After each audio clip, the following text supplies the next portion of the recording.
Nice, nice. Danced on it, I've done gymnastics, I've done like triple pirouette backflips.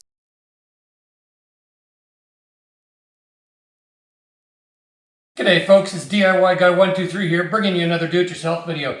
Today we're working on a 1991 Bayliner boat, very common from the 90s all the way, even in the 80s, all the way up to today. This boat has a soft floor. That happens when the subfloor underneath the carpet rots.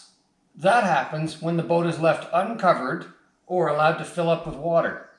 There are proper ways to do this where you strip out the floor, you replace the stringers, you re-fiberglass in the stringers, then you put marine plywood down on the floor, and then you fiberglass over that, and then you carpet the whole thing. What I just described is a massive amount of work, and an older boat doesn't warrant that much work some of the time. Anyway, it depends on how far you want to go.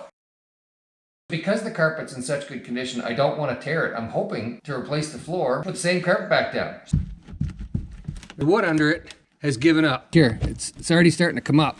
I'm gonna take my time, and I'm hoping to save all that carpet and roll it up and put it back here. Oh, nice. Nice, nice. All right, we did it. Look, we got it all passed back where it needs to be. We didn't tear it at all. This is gonna be awesome. Here, so let's start taking this out. With luck, the floor is the rotten part, but the stringers are good. So we're gonna check that, and if that's the case, then this is definitely worth saving. Before I totally destroy this, I'm going to take some measurements of where the locker was, because I want it back in the same place.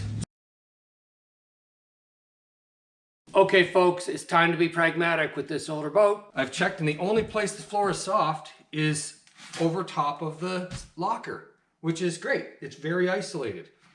There's a stringer right there, and the floor is soft, maybe, you know, an inch in from the stringer. But this over here, I've danced on it, I've done gymnastics, I've done like triple pirouette backflips, and this area is firm, and this area is firm, and this area is firm. The stringer is actually right under here.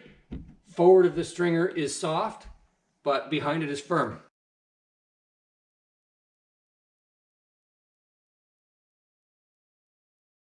Here's a close-up of that ledge I was talking about. So this is the fiberglass lapping they did from this surface to this surface. Out at the edge, it's very thin, but right here, it's very strong, and the new plywood's gonna go all the way to there. I made my pattern, and I'm gonna be cutting it out.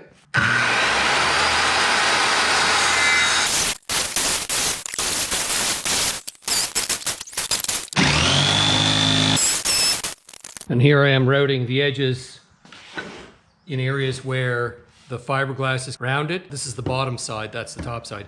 This will allow it to fit snug down to the floor. Since I'm putting this 3/4 inch plywood on top of the existing plywood for half of the boat, but the other half of the boat I'm not touching at all, I wanted to have a transition so it's not like a 3/4 inch step in the carpet. So what I did was I cut a little notch, maybe halfway through this 3/4 inch plywood, so that there will be a bit of natural flex at that spot. And I used an electric planer to plane down. I'd say that's probably 1/4 inch. So there will be a bit of a 1/4 inch of a lip, and hopefully that makes it a nice smooth transition. Okay, it took me about an hour to measure and cut out and route around and all this shenanigans, but I got, out of one sheet of plywood, I got this piece, I got this piece, and I got the locker. See how the 3/4 inch plywood is raised up off of the original floor? What I'm gonna do is fasten this down and then use adhesive to put it down to the floor and screw it into the stringers. To extend the life of this repair, I've got fiberglass resin, and I'm not gonna use fiberglass matte. I'm just gonna use the resin to seal up the wood.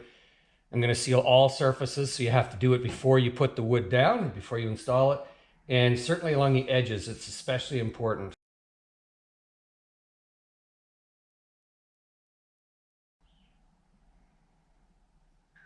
'20, '21, '22, '23, '24.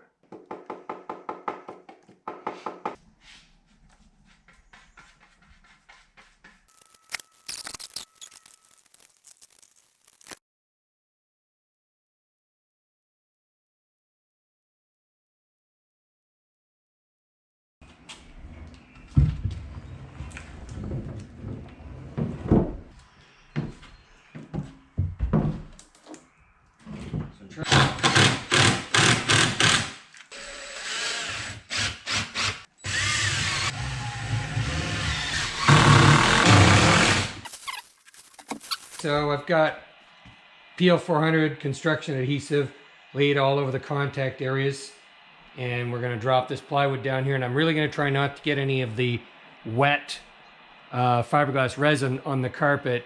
I'm going to do that by wrapping some plastic around each ends of this big piece of plywood. Okay.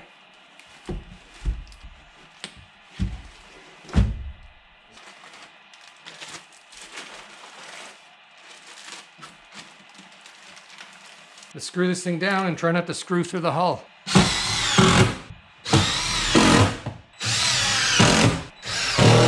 Okay, so I've got this all screwed down. I put long screws into the stringers. I put long screws even into the sides, but at an angle so it doesn't protrude through the hull.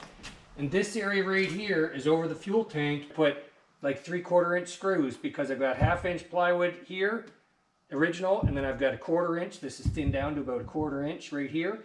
And so 3/4 inch screws. So it's a very gradual transition. As an added reinforcement, I put a 2x4 along there and along there. And that just gives a little extra support where there's a joint of the plywood on both sides. Underneath this, I have my new ski locker cover, and I'm reusing the carpet because it's in good shape. And I put a little mark in the center of the vent hole.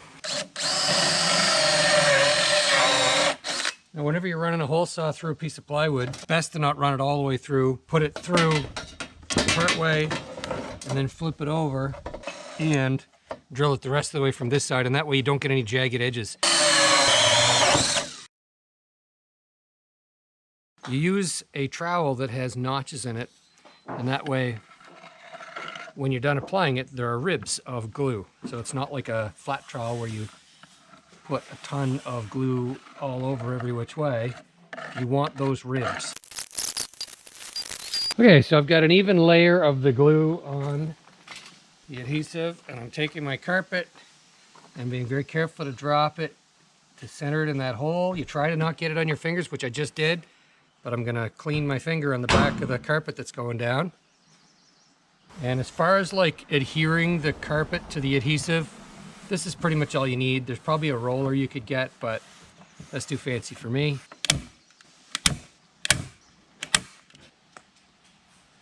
So, probably be smart to drill this, but.